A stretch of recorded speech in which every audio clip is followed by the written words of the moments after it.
Party के वरिष्ठ नेता और संसदीय दल के सचिव श्री बालासुब्रमण्यम कामरसु जी हैं, श्री चंद्रिया जी, श्री आचार्य जी और तेलंगाना प्रदेश भारतीय जनता पार्टी के प्रदेश के प्रवक्ता श्री राकेश रेड्डी जी हैं।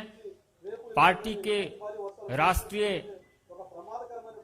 नेता और तेलंगाना से आने वाले माननीय बलराज नूने जी हैं। जिस तरह से इस विकास यात्रा को, माननीय प्रधानमंत्री जी के विकास यात्रा को कन्याकुमारी से कश्मीर तक अपार जन समर्थन मिल रहा है, उसी क्रम में आप सबके बीच के तेलंगाना के वरिष्ठ पत्रकार जिन्होंने संघर्ष की एक रूपरेखा तय की है, तेलंगाना के टीआरएस के अकर्मण्य व्यवस्था के खिलाफ, ऐसे तेनमार मल्लन्ना जी को आज तेलंगाना पार्टी के सभी नेतागण और भारतीय जनता पार्टी के यशस्वी महामंत्री श्री तरुण चुग जी पार्टी की विधिवत सदस्यता दिला रहे हैं। मेरा सादर अनुरोध होगा तरुण चुग जी और वंदी संजय कुमार जी से कि आप पहले ये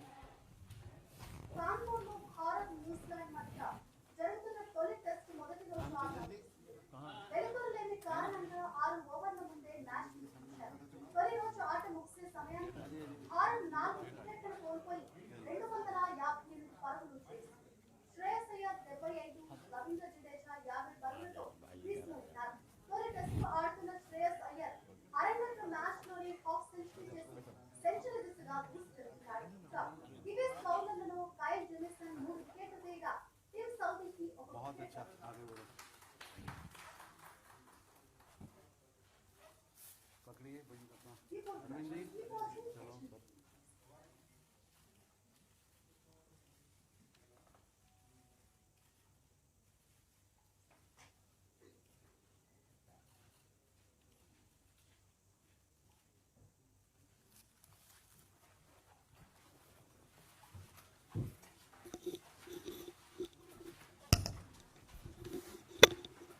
मेरा अनुरोध है माननीय तरुण चुग जी से कि आप भाजपा परिवार में शामिल होने वाले तेनमार मल्लन्ना जी का पार्टी परिवार में स्वागत के दो शब्द कहें। माननीय तरुण चुग जी।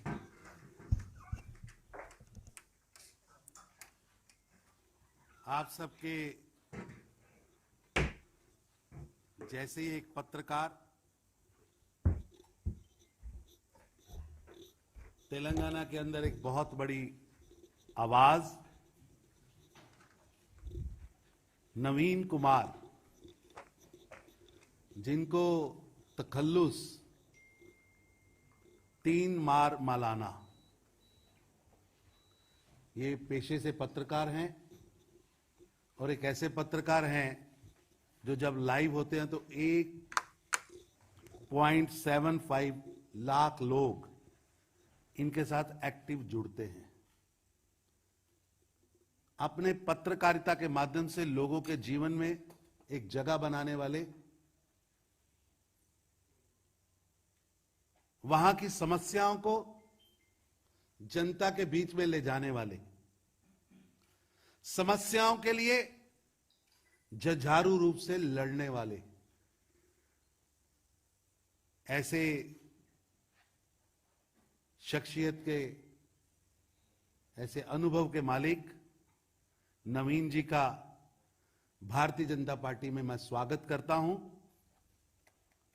और नवीन जी तीनमार मलाना जो पेशे से पत्रकार हैं, मेरे को याद है कि अगर आंदोलन खड़ा करना हो तो कलम उठाइए, अगर देश के अंदर जागृति लानी हो तो कलम उठाइए, ये एक पुरानी कहावत है। और उन्होंने तेलंगाना के अंदर टीआरएस की, केसीआर नेतृत्व की जो सरकार है, उनकी लूट खसूट वंशवाद, भ्रष्टाचार, परिवारवाद, उसके खिलाफ कलम उठाई और कलम उठाई और उस कलम, उस पत्रकारिता, उस आवाज के साथ तेलंगाना के लाखों लोग जुड़ गए। जैसे लोग सुबह न्यूज़पेपर का इंतजार करते हैं,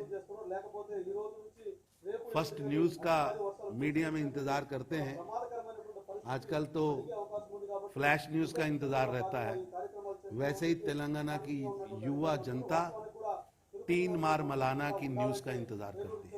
वो कब लाइव होगा, क्या विषय लेगा, और फिर छात्र, विद्यार्थी, आम नवयुवक उसको फॉलो करते हैं। इन्होंने अभी एमएलसी का चुनाव आजाद लड़ा, इंडिपेंडेंट कैंडिडेट के नाते लड़ा, और आप हैरान होंगे कि इनको 1,49,000 ग्रेजुएट कॉन्स्टिट्यूएंसी में से वोट मिले। यानी तेलंगाना के 1,49,000 वरंगल, खम्मम, नालगोंडा ग्रेजुएट कॉन्स्टिट्यूएंसी के नौजवानों ने, पढ़े लिखे लोगों ने इनको वोट डाला।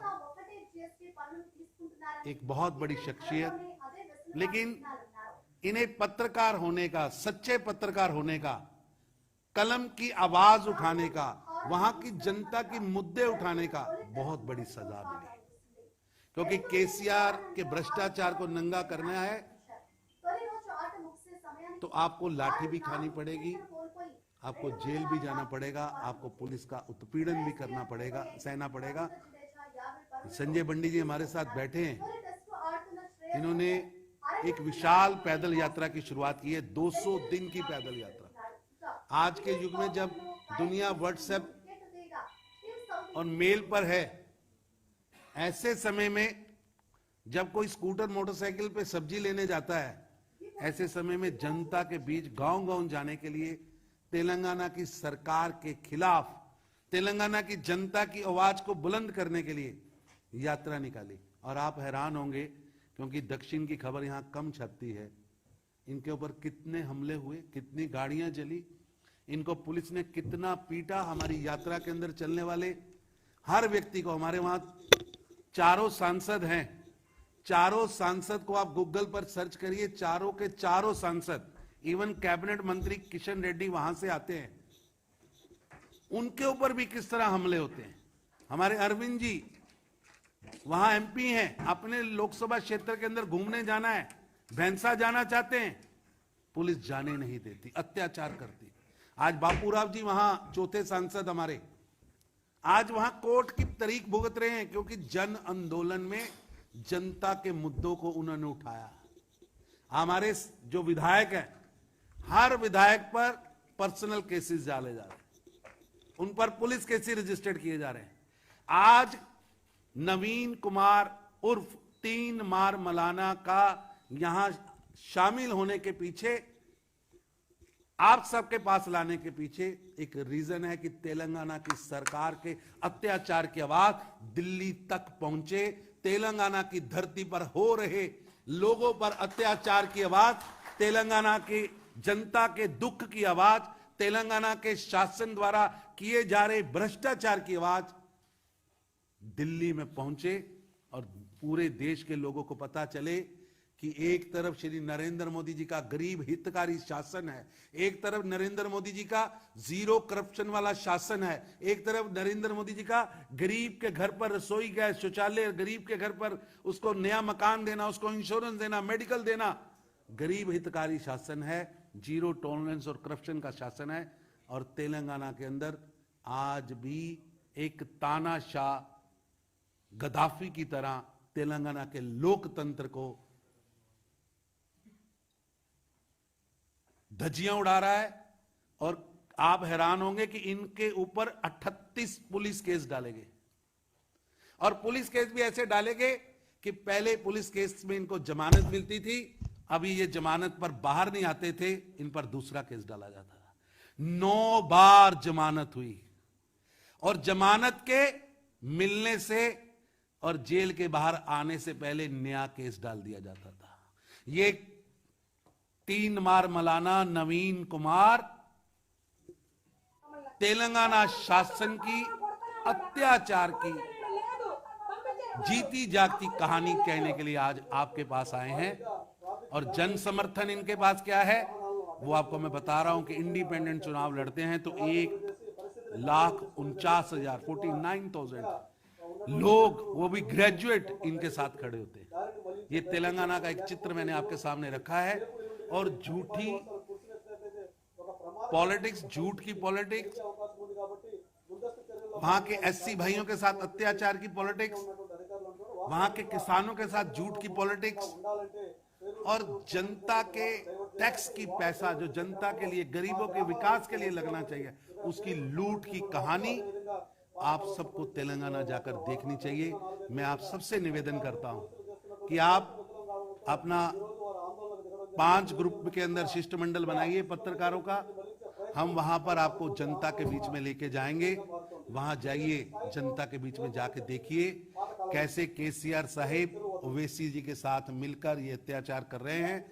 और आज 3 मार मलाना को अकेले ज्वाइन इसलिए कराया गया है कि आपको ये एक पूरी वहां की व्यथा और कथा पता लग सके।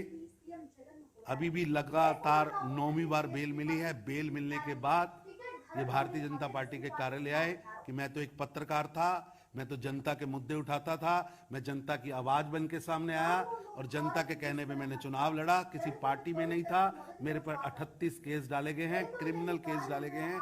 ऐसी व्यवस्था की गई है कि अगले 100 साल मैं जेल में रहूं, क्योंकि मैंने कलम उठाई थी, और कलम उठाई थी केसीआर की तानाशाही भ्रष्टाचारी सरकार के खिलाफ। आज वो हमारे अंदर ज्वाइन होने आए हैं। इसलिए मेरा आपसे निवेदन है कि इनकी ज्वाइनिंग का महत्व केवल भाजपा में आना नहीं है। इनकी ज्वाइनिंग का महत्व इनका वहां यूथ के साथ जो कनेक्ट है, इनका वहां जो यूथ और वहां की जनता के साथ जो कनेक्ट है, इनका वहां के मुद्दों के साथ जो कनेक्ट है, तेलंगाना के आंदोलन से जुड़े हुए व्यक्ति हैं। कल भी तेलंगाना से जुड़े हुए, आंदोलन से जुड़े हुए विट्ठल जी शामिल हुए थे। हमें लगता होगा कि वो राजनेता नहीं है, लेकिन ये वो लोग हैं जो तेलंगाना, बंगारू तेलंगाना बनाने के लिए अपना जीवन, अपनी पढ़ाई, अपना परिवार, अपना कारोबार सब छोड़कर तेलंगाना के लिए लगे थे। और उस संघर्ष को 2014 को एक पुड़ाव पर पहुंचाया था। लेकिन क्या पता कि पुड़ाव के बाद शासन तेलंगाना का ऐसे हाथों में आ जाएगा जो लूटेगा। इस लूट की कहानी, अत्याचार की कहानी 3 मार मलाना जी आपके सामने रखने आए हैं। और मैं आपको ये बताऊं कि ये सब इनको चुनाव लड़ने के बाद केस डालेंगे। जब तक ये पत्रकार के नाते लिख रहे तो टारगेट में थे इन पर केस डालने। जन समर्थन देखा, इनकी कलम देखी तो इनको अंदर डाला। इसलिए मैंने इनका एक परिचय कराया है। और मैंने पूछा कि आप भाजपा क्यों ज्वाइन करना चाहते हैं, तो उन्होंने कहा कि भाजपा, क्योंकि नरेंद्र मोदी जी का एक व्यक्तित्व है, देश के अंदर, विश्व के अंदर भारत की साख मोदी जी के आने के बाद बढ़ी है। नरेंद्र मोदी जी गरीबों के लिए काम कर रहे हैं। नरेंद्र मोदी जी, मेरा जो मिशन एज ए पत्रकार मैंने शुरू किया था, जन समस्याओं को हल करने का, जीरो टॉलरेंस ऑन करप्शन का, उसको वो पूरा कर रहे हैं। इसलिए मैं नरेंद्र मोदी जी के साथ जुड़ना चाहता हूं, नरेंद्र मोदी जी की पार्टी भारतीय जनता पार्टी के साथ जुड़ना चाहता हूं। इसलिए संजय बंडी जी के पास गए, अरविंद जी के पास गए और ये इनको भाजपा कार्यालय में लेकर आए हैं। और कल भी ये इसलिए नहीं आए कि कल भी इनकी कोर्ट की तारीख थी। अब सोचिए 30 दिन महीने के होते हैं, 38 केस डाले हैं, ताकि आदमी एक दिन के लिए भी तेलंगाना की अदालत से बाहर ना आ सके। ये 2 बातें मैंने आपके सामने लाई। मैं इनका स्वागत करता हूं। इन्होंने भारतीय जनता पार्टी की सदस्यता ज्वाइन की है। जो भारतीय जनता पार्टी ने तेलंगाना में एक आंदोलन शुरू किया है, बंगारू तेलंगाना बनाने का, एक स्वच्छ तेलंगाना बनाने का, भ्रष्टाचार मुक्त तेलंगाना बनाने का, गरीबों के घर पे उजाला करने वाला तेलंगाना बनाने का, उसको संजय बंडी जी के नेतृत्व में भारतीय जनता पार्टी का हर कार्यकर्ता उस आंदोलन में शामिल है। आपको हैरानगी होगी कि आज भी पेट्रोल के दाम अभी कम नहीं ना हुए, कल हुए नहीं हुए, आज भी भारत के अंदर सबसे ज्यादा पेट्रोल के दाम तेलंगाना में है और तेलंगाना के मुख्यमंत्री जनता के मध्य आके कहते हैं नहीं कम करूंगा। इतनी तानाशाही। हुजूराबाद में चुनाव था, उनकी ही पार्टी के finance minister, health minister party छोड़ के भाजपा में आए, तानाशाही के कारण हमने टिकट दिया, चुनाव लड़े, तो उन्होंने वहां के लोगों की तुलना कुत्ते से की, जूती से की, और वहां की जनता ने उनकी तानाशाही को हराया है। मैं उसकी कथा आपके सामने लेके आया हूं, उसकी कहानी आपके सामने लेके आया हूं। मैं 3 बार मौलाना जी का स्वागत करता हूं। वो भारतीय जनता पार्टी में आए हैं और भारतीय जनता पार्टी के आंदोलन में एक मुख्य भूमिका में काम करेंगे, ऐसा उन्होंने कहा है। जो मुद्दे हम वहां उठा रहे हैं, जो नरेंद्र मोदी जी की सोच के मुद्दे हैं, गरीबों के हित के मुद्दे हैं, वो उनके साथ जुड़ेंगे, ऐसा उन्होंने आज सदस्यता ज्वाइन करते समय अपने मन के उद्गार स्पष्ट किए हैं। मैं संजय मयूख जी से कहूंगा कि कार्रवाई को आगे बढ़ाएं। मेरा विनम्र निवेदन है अपने लोकप्रिय प्रदेश अध्यक्ष माननीय संजय बंदी जी से कि आप भी स्वागत के 2 शब्द। అందరికీ నమస్కారం. పెద్దలు తరుచు గారు మా జాతీయ ప్రధాన కార్యదర్శి తెలంగాణ ప్రభారి అనేక విషయాలు స్పష్టం చేయడం జరిగింది. ముఖ్యంగా తీన్మార్ మల్లన్న గారు తెలంగాణ రాష్ట్రంలో ఒక ప్రశ్నించే గొంతుగా ప్రజల ఆధారభావాలు చూరగొన్నటువంటి ఒక వ్యక్తి తీన్మార్ మల్లన్న గారు. అటువంటి వ్యక్తి ఇవాళ భారతీయ జనతా పార్టీలో చేరడం చాలా సంతోషంగా అనిపిస్తున్నది. వారికి భారతీయ జనతా పార్టీ తెలంగాణ రాష్ట్ర శాఖ తరఫున హృదయపూర్వక స్వాగతం పలుకుతా ఉన్నాము. తీన్మార్ మల్లన్న గారు ఏదో రాజకీయ స్వార్థంతో ఇలా భారతీయ జనతా పార్టీలో చేరడం లేదు. ఇవాళ దేశంలో నరేంద్ర మోడీ గారి నేతృత్వంలోని భారతీయ జనతా పార్టీ ప్రభుత్వం అవినీతి రహిత ప్రభుత్వంగా, ఏ ఒక్క ఆరోపణ లేకుండా పేద ప్రజల కోసం పనిచేస్తున్న ప్రభుత్వం దేశంలో పాలిస్తుంటే, తెలంగాణ రాష్ట్రంలో దానికి భిన్నంగా ఒక రాక్షస ప్రభుత్వం, ఒక కుటుంబ ప్రభుత్వం, ఒక అవినీతి ప్రభుత్వం రాజ్యం వెళ్తున్న విషయాన్ని గుర్తించిన సందర్భంలో ఎట్టి బస్సులో రాక్షస ప్రభుత్వానికి కుటుంబ పాలనకు అంతమొందించాలని చెప్పి ఒక ఆలోచనతో వాళ్ళ తీన్మార్ మల్లన్న గారు అనేక రోజులుగా, అనేక సంవత్సరాలుగా పోరాటం కొనసాగిస్తున్న తరుణంలో జీర్ణించుకోలేని రాక్షస రాష్ట్ర ముఖ్యమంత్రి ఈరోజు అనేక విధాలుగా పోలీస్ కేసులతోని భయభ్రాంతులకు గురి చేసే ప్రయత్నం చేసినప్పుడు కూడా నేను ఎంచుకున్న దారిని పక్కకు పోయే ప్రసక్తి లేదు, తప్పకుండా లక్ష్యం నెరవేర్చాలని అనేక మంది త్యాగాల ఫలితంగా తెలంగాణ రాష్ట్రాన్ని సాధించుకున్నాం.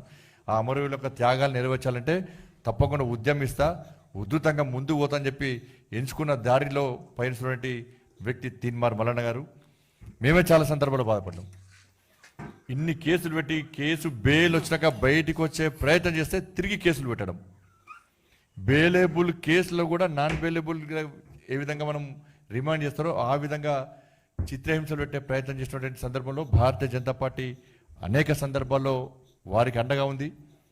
ఒకటి ప్రజలు కోరుకుంటున్న వ్యక్తి, ప్రజలు ఆదరిస్తున్న వ్యక్తి, ప్రజలు అభిమానిస్తున్న వ్యక్తి, ఒక ఉద్యమకారుడు, ఒక నిక్కార్సైన తెలంగాణవాది. కాబట్టి ఈరోజు తప్పకుండా తెలంగాణ ఉద్యమకారులకు వేదికగా భావిస్తున్నటువంటి భారతీయ జనతా పార్టీలో నరేంద్ర మోడీ గారి నేతృత్వంలోని భారతీయ జనతా పార్టీలో చేరడమే ఇవాళ మంచి ఆలోచన అని చెప్పి భావించి ఈరోజు వారు భారతీయ జనతా పార్టీ రావడం చాలా సంతోషం. తప్పకుండా ఉద్యమకారులు ఏదైతే ఆలోచనతో తెలంగాణ రాష్ట్రాన్ని కష్టపడి సాధించుకున్నామో దానికి భిన్నంగా తెలంగాణ రాష్ట్రంలో ఏ విధంగా దుర్మార్గ పాలన కొనసాగుతుందో ఈ పాలన అంతమొందించాలంటే అది భారతీయ జనతా పార్టీ ద్వారా మాత్రమే సాధ్యమని చెప్పి నమ్మి విశ్వాసంతో భారతీయ జనతా పార్టీకి చేరుతున్నారు. నిన్న విఠల్ గారు అదే ఉద్దేశంతో వారు కూడా ఏం రాజకీయ ఆలోచనలు, ఏ విధంగా స్వార్థ రాజకీయాలు, వీళ్ళు నిజమైన రాజకీయ నాయకులు కాదు, వాళ్ళు ఉద్యమకారులు, ప్రజల కోసం పనిచేసే వ్యక్తులు వాళ్ళందరూ కూడా పోరాట పట్టిమగలు ఉన్నటువంటి వ్యక్తులు వాళ్ళందరూ కూడా.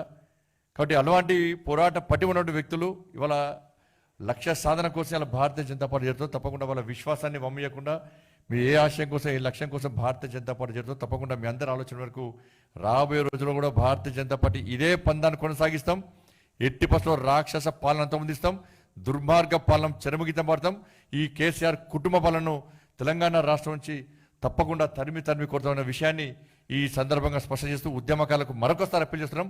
రండి, భారతీయ జనతా పార్టీ చేయండి, కాషాయం నీడ చేయండి. తప్పకుండా తెలంగాణ రాష్ట్రంలో ప్రజాస్వామ్య తెలంగాణ నిర్మాణం కోసం భారతీయ జనతా పార్టీ చేపడుతున్న ఈ మహోద్యమంలో పాల్గొనాల్సిందిగా అందరికీ విజ్ఞప్తి చేస్తూ మరొకసారి తీన్మార్ మల్లన్న గారికి భారతీయ జనతా పార్టీకి సగర్వంగా ఇవాళ స్వాగతం పలుకుతూ ముగిస్తున్నాను. భారత్ మాతా కీ జై.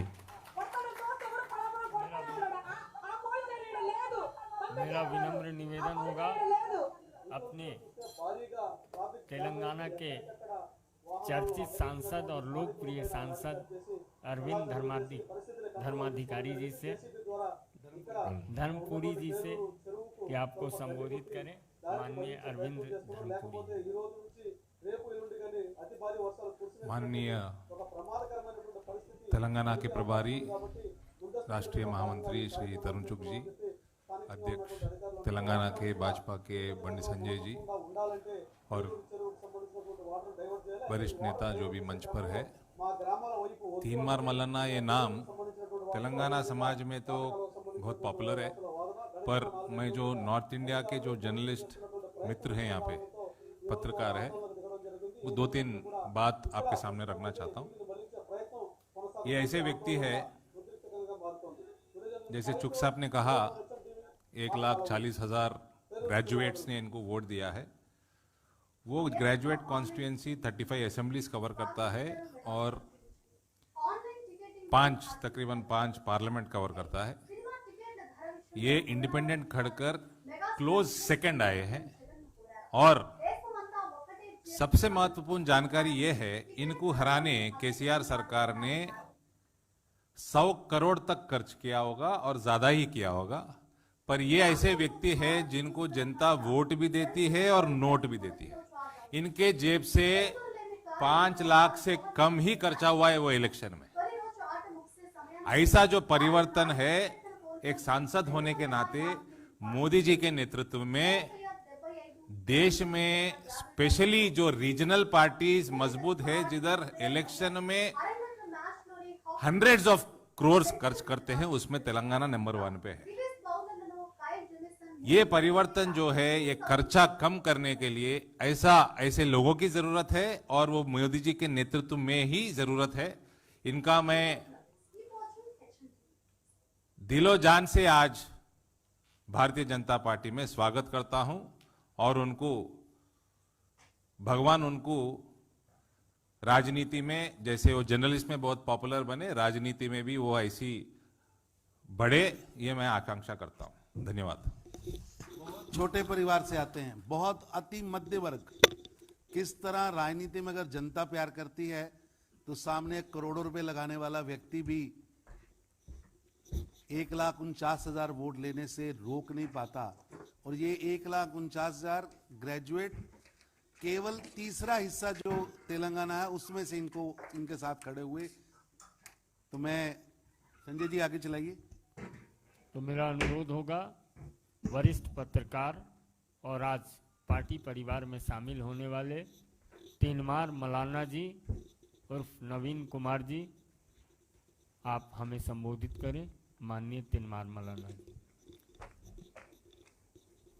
Thank you so much sir. And వేదిక మీద ఉన్నటువంటి పెద్దలందరికీ, రాష్ట్ర బాధ్యులైనటువంటి తరుణ్ చుగ్ గారికి, అలాగే బీజేపీ తెలంగాణ రాష్ట్ర పార్టీ అధ్యక్షులు బండి సంజయ్ గారికి, నేను సొంత అన్నగా భావించేటువంటి ధర్మపురి అరవింద్ గారికి, అలాగే ఇక్కడ ఉన్నటువంటి పెద్దలందరికీ పేరు పేరున నమస్కారం తెలియజేస్తూ, ఏ కుటుంబం నుంచి అయితే వచ్చినో, జర్నలిస్ట్ కుటుంబం నుంచి, ఆ కుటుంబం నుంచి వచ్చి ఇక్కడ కూర్చున్నా, ఇక్కడ ఉన్నటువంటి పత్రకారులందరికీ, జర్నలిస్టులందరికీ పేరు పేరున మరొకసారి నమస్కారం తెలియజేసుకుంటూ, నా పేరు తీన్మార్ మల్లన్న. ఇది ప్రజలు పెట్టుకున్న పేరు. ఇది నాకు ఒక గురువు పెట్టినప్పటికీ ప్రజలు నన్ను తీన్మార్ మల్లన్నగా పిలుస్తారు. ఆ పేరే స్థిరపడిపోయింది. ठीक है सर, मैं थोड़ा कोशिश करता हूँ सर हिंदी में बात करने के लिए. ठीक है. ये सभ्यत्व तो दिए ना मेरा आवाज. ఇది నాకేదైతే ఇచ్చినారో ఈ సభ్యత్వం भारतीय जनता पार्टी का सभ्यत्व मिला अभी, ये सभ्यत्व नहीं है। इसको क्या बोलते? ताड़ू ताड़ू हाँ। रस्सी, ये 10-15 मीटर का रस्सी है। ये रस्सी से केसीआर फैमिली को अमरवीर स्तूप है ना, उधर అమరవీరుల స్తూపం ఏదైతే ఉందో తెలంగాణలో ఈ తాడుతోటి రాష్ట్రాన్ని దోచుకుంటున్నటువంటి కల్వకుంట్ల చంద్రశేఖరరావు, కల్వకుంట్ల కవిత, కల్వకుంట్ల రామారావు, హరీష్ రావు వీళ్ళను ఈ తాడుతోని కట్టేయాలని చెప్పి ఇక్కడ దాకా వచ్చిన. నా జీవితంలో మూడు ముఖ్యమైనటువంటి అంశాలు. ट्रांसलेट करते हैं। I am not perfect in Hindi sir, just उनका कहना है ये मेंबरशिप जो है बीजेपी का, ये इनके लिए मेंबरशिप नहीं है, ये 15 फीट का रस्सी है, रस्सी रोप रस्सी है, जिनसे जो भ्रष्टाचार फैमिली है, सरकार है, वो फैमिली मेंबर्स को हमारे पास असेंबली के सामने जो प्राण गवाए एजिटेशन में तेलंगाना के लिए, उनके लिए एक मॉन्यूमेंट शहीद स्तूप बनाया गया है। ये रस्सी से वो सभी लोगों को जितने भी वायदे किए केसीआर ने, कुछ भी उसमें से इंप्लीमेंट नहीं हुआ। वो शहीद स्तूप को ये 15 मीटर रस्सी से केसीआर, केटीआर, कविता, हरीश राव, उनके जितने भी और संतोष राव जो राज्यसभा में है, जो ये शहीदों के सैक्रिफाइस पे आज करोड़ों रुपए, हजारों करोड़ों रुपए कमा रहे, उनको बांध दूंगा। ये इनका मामला बोलना है, ये मेंबरशिप नहीं, ये रस्सी है। ఒక కట్టుడు మాత్రమే కాదు, అమరవీరుల తల్లిదండ్రులను పిలుచుకొచ్చి వాళ్ళ చేతికి ఈరగోలలు ఇచ్చి ఈ కట్టినోలని ఈపు బలగొట్టించే కార్యక్రమమే ఈ రసీదు. నాకు ఇది మామూలు రసీదు కాదు. ఇది నా జీవితంలో మీరు ఒకసారి చూస్తే కేసీఆర్ ముఖ్యమంత్రి అయిన తర్వాత ఇతడు అత్యంత ప్రపంచంలోనే అత్యంత మోసకారి అని చెప్పి మొట్టమొదటిసారిగా చెప్పిన వాడిని నేను. తెలంగాణ రాష్ట్రంలో మీడియాను అణిచివేసి 100 కిలోమీటర్ల లోతు పాతి పెడతా అని చెప్పి ఏదైతే మాటలు చెప్పిండో కల్వకుంట్ల చంద్రశేఖరరావు, ఆ రోజే నిన్ను పాతి పెట్టే రోజు వస్తుంది అని చెప్పి నేను ప్రశ్నించడం ప్రారంభించిన. నేను ప్రశ్నించే నాడు నేను ఒక్కనున్నా. ఇవాళ లక్షలాది గొంతులు మాట్లాడగలుగుతున్నాయి, ప్రశ్నించగలుగుతున్నాయి అంటే మా వంతు ప్రయత్నంగా ప్రజలమైన మేము చేసుకున్నాం. ఇది ఒక దశ, ఇప్పటి వరకు జరిగిన దశ. రెండో దశ ప్రశ్నించడమే కాదు, పని చేయడం కూడా రెండో దశ. ఈ పని చేసే కార్యక్రమమే భారతీయ జనతా పార్టీ నుంచి. ఈ తాడు భారతీయ జనతా పార్టీ దగ్గర ఉంది కాబట్టి ఢిల్లీకి వచ్చి కూర్చున్నా. ఈ తాడు తీసుకొని వస్తా, బరాబర్ అమరవీరుల స్తూపానికి మీ ఖాందాన్నంతా గట్టేసి ఈరగోలలు ఇచ్చి, ఎవరైతే అమరవీరుల కుటుంబాలు ఉన్నాయో వాళ్ళకి ఇచ్చి వాళ్ళతో ఈ బలకు కొట్టిస్తా అని చెప్పి తెలియజేస్తా ఉన్నా. రెండో అంశం, 38 కేసులు పెట్టినావు. 38 కేసులు పెట్టి నువ్వు సాధించింది ఏందయ్యా అంటే ఏమీ లేదు. ఒక్క కేసులోనన్నా పోలీసోళ్ళే నా మీద కేసు పెడితే పోలీసోళ్ళు బయటికి పోయి కన్నీళ్లు పెట్టుకున్నారు. ఇంత మంచి నాయకుని మీద కేసులు పెడతా ఉన్నాం, మా తరఫున కూడా కొట్లాడేటువంటి నాయకుని మీద కూడా కేసులు పెడతా ఉన్నామని చెప్పి పోలీసోళ్ళు కన్నీళ్లు పెట్టుకున్నారు. జడ్జిలు మదన పడ్డారు. కానీ మా చేతిలో అధికారం ఉందన్నటువంటి ఒక అహంకారంతో అలా నువ్వు చేసినావు. ఏమైంది? హుజూరాబాద్ కాడ చూలే, హుజూరాబాద్ కాడ నీ ఈపు నువ్వే వలగొట్టుకున్నావు. హుజూరాబాదే కాదు, ఎక్కడ స్టార్ట్ అయినవో నువ్వు అక్కడికి తీసుకొచ్చి పెట్టే బాధ్యత మాది. నువ్వు ఏ 5 ఎకరాల కాడనైతే ప్రారంభమైనావో అక్కడికి తీసుకొస్తాం ఖచ్చితంగా. భారతీయ జనతా పార్టీ ద్వారా ఇంకా ప్రజల్లోకి ఎక్కువ పోయేటువంటి అవకాశం నాకు దొరికింది. రెండో కార్యక్రమం ఏదైతే జరుగుతూ ఉందో ఇది దిగ్విజయంగా కొనసాగుతుంది. బరాబర్ బాతాల పోషెట్టే, ఇక బరాబర్ ప్రజల్లోకి వస్తాం, నీ సంగతి చెప్తాం. తీన్మార్ మల్లన్న మీద కేసులు పెట్టినందుకు బాధపడలే, నువ్వు జర్నలిజం కుతిక మీద కత్తి పెట్టినావు, నువ్వు ప్రశ్నించే గొంతుల మీద కత్తి పెట్టినావు, నువ్వు ఉద్యమకారులను తొక్కేటువంటి ప్రయత్నం చేసినావు. అందుకోసమే ఇవాళ సమాజం అంతా ఒకటైతా ఉన్నది. ఇవాళ సమాజంలోని ఉద్యమకారులంతా ఒకటైతా ఉన్నారు. నీకు మై హోమ్ సిమెంట్ తెచ్చి నీ రాజకీయ సమాధి కట్టకపోతే నన్ను అడుగు. Thank you so much. बहुत बहुत धन्यवाद. जी सर, तो ये फैमिली को जो है ये रस्सी से बांध कर ये लोग